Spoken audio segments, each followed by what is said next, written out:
BPL এর প্রথম দিনেই মাহমুদুল্লাহ রিয়াদ, ফাহিম আশরাফদের অবিশ্বাস্য ফিনিশিং। কখনো শাহিন আফ্রিদি, কখনো বা ফাহিম আশরাফকে সাথে নিয়ে বুক চিতিয়ে লড়াই মাহমুদুল্লাহ রিয়াদের।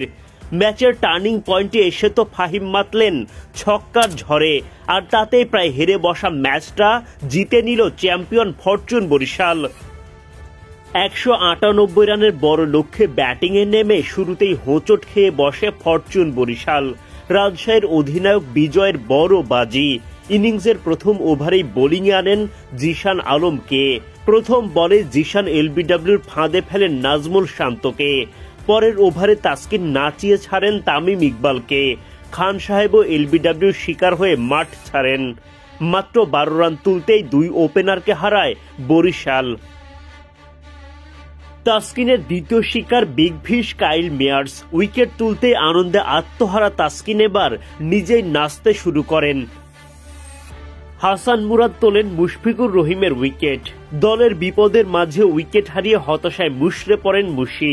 মুশির পর তাওহিদ হৃদয়ও মুরাদের ফাঁদে পা দিয়ে বিদায় নেন। মাত্র 61 রান তুলতেই 5 উইকেট হারায় বরিশাল। জয়ের স্বপ্নে তখন বিভোর রাজশাহী। শাহিন আফ্রিদিকে সাথে নিয়ে রাজশাহীর সেই স্বপ্নে ভয় ধরিয়ে দেন মাহমুদুল্লাহ রিয়াদ।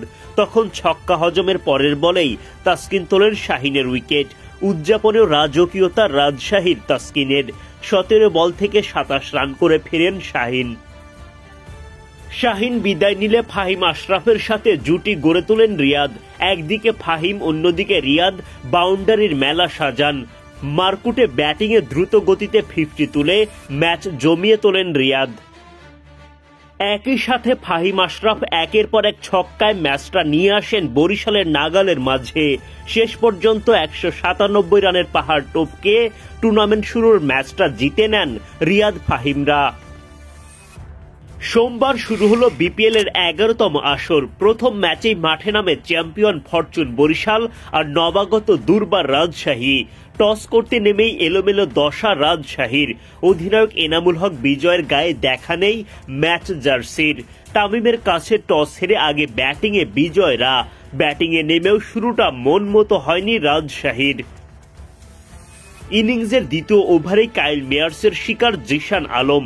মেয়ার্সের ইনসুইঙ্গারের সামনে দিশেহারা জিশান। রানের খাতা খোলার আগেই বোল্ড এই ব্যাটার। জিশানের পর রাজশাহীর আরেক ওপেনার মোহাম্মদ হারিসও বিদায় নেন মেয়ার্সের বলে।